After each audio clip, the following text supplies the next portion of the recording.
श्रीमद् भगवद गीता यथारूप अध्याय 16 देवी तथा आसुरी स्वभाव the divine and demonic nature. श्लोक 11 एवं 12। देखो, भगवान अर्जुन को आसुरी स्वभाव के मनुष्यों के बारे में और आगे बता रहे हैं कि आसुरी स्वभाव वाले जो मनुष्य होते हैं उनका कैसा स्वभाव रहता है, क्या करते हैं वो। तो सुनते हैं महाराज। श्लोक 11 और 12। चिंता परिमेयाम च प्रलयंताम उपाश्रिता कामयुपभोग परमा एतावत् इति निश्चिता आशा पाश शते बद्धा काम क्रोध परायणा इहन्ते काम भोग अर्थम अन्यायेन अर्थ संशयान। एक बार पुनः सुने महाराज। चिंता परिणयाम च प्रलयंताम उपाश्रिता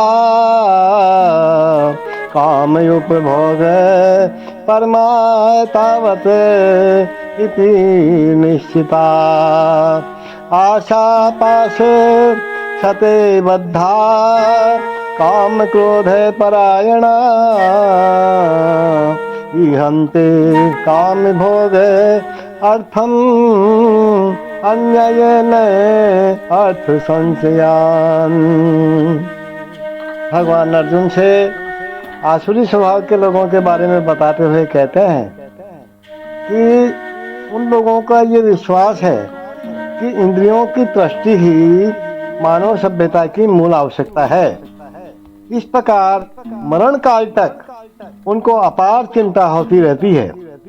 वे लाखों इच्छाओं के जाल में बंद कर तथा काम और क्रोध में लीन होकर इंद्रिय तृप्ति के लिए अवैध ढंग से धन संग्रह करते रहते हैं। भगवान क्या कह रहे हैं? आसुरी लोग ये मानते हैं कि इंद्रियों का भोग ही जीवन का चरम लक्ष्य है और वे आमरण इसी विचारधारा को धारण किए रहते हैं। वे मृत्यु के बाद जीवन में विश्वास ही नहीं करते। वे ये नहीं मानते कि मनुष्य को इस जगत में अपने कर्म के अनुसार विविध प्रकार के शरीर धारण करने पड़ते हैं। मानते नहीं है महाराज। वो जीवन के लिए उनकी योजनाओं का अंत ही नहीं होता। वे एक के बाद एक नई से नई योजना बनाते रहते हैं जो कभी समाप्ति नहीं होती। हमें ऐसे एक व्यक्ति की ऐसी आसुरी मनोवृत्ति का निजी अनुभव है जो मरण काल तक अपने वैद्य से, अपने डॉक्टर से अनुनय विनय करता रहा कि वह किसी तरह उसके जीवन की अवधि 4 वर्ष बढ़ा दे, क्योंकि उसकी योजनाएं अभी अधूरी हैं। ऐसे मूर्ख लोग ये नहीं जानते कि डॉक्टर या वैद्य क्षण भर भी जीवन को नहीं बढ़ा सकता। जब मृत्यु का बुलावा आ जाता है ना, तो मनुष्य की इच्छा पर ध्यान नहीं दिया जाता। प्रकृति के नियम किसी को निश्चित अवधि के आगे क्षण भर भी भोग करने की अनुमति प्रदान नहीं करते। आसुरी मनुष्य जो ईश्वर या अपने अंतर में स्थित परमात्मा में श्रद्धा नहीं रखता, केवल इंद्रिय तृप्ति के लिए सभी प्रकार के पाप कर्म करता रहता है, वह नहीं जानता कि उसके हृदय के भीतर भी एक साक्षी परमात्मा बैठा है। परमात्मा प्रत्येक जीवात्मा के कार्यों को देखता रहता है। जैसा कि उपनिषदों में कहा गया है कि एक वृक्ष में 2 पक्षी बैठे हैं। ये तो आपने भी सुना होगा महाराज। अधिकतर कहा जाता है कि एक वृक्ष है, उसमें 2 पक्षी बैठे हैं। एक पक्षी कर्म करता हुआ टहनियों में लगे सुख दुख रूपी फलों को भोग रहा है और दूसरा उसका साक्षी है। लेकिन आसुरी मनुष्य जो होते हैं, न तो वैदिक शास्त्र के ज्ञान को मानते हैं और न उनमें उनकी कोई श्रद्धा है।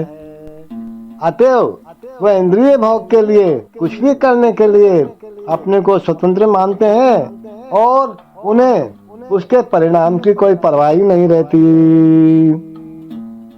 The God says for the demonic nature person, they believe that to gratify the senses is the prime necessity of human civilization.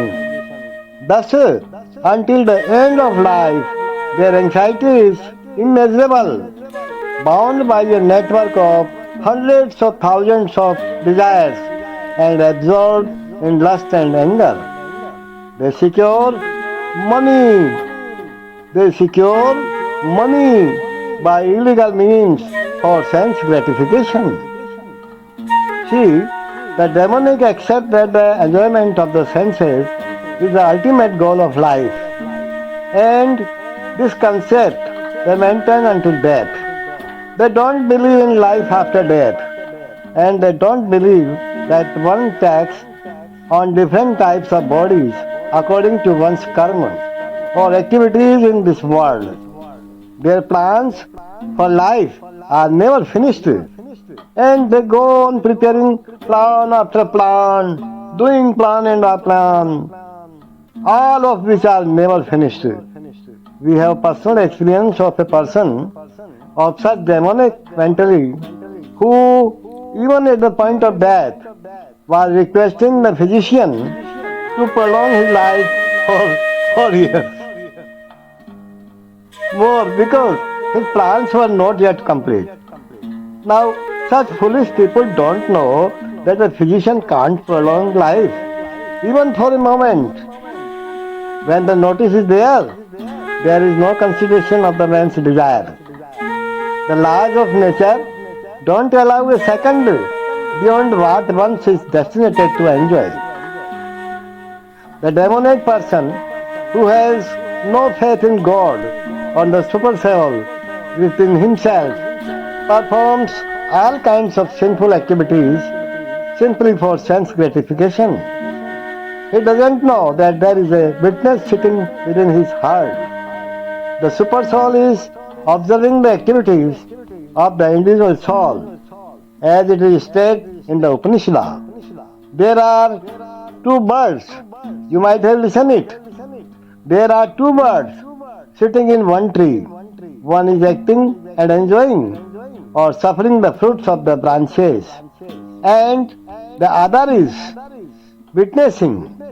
But one who is demonic has no knowledge of Vedic scripture, nor has he any faith. Therefore, he feels free to do anything for sense enjoyment, for the money collection, regardless of the consequences. Hare Krishna, Hare Krishna.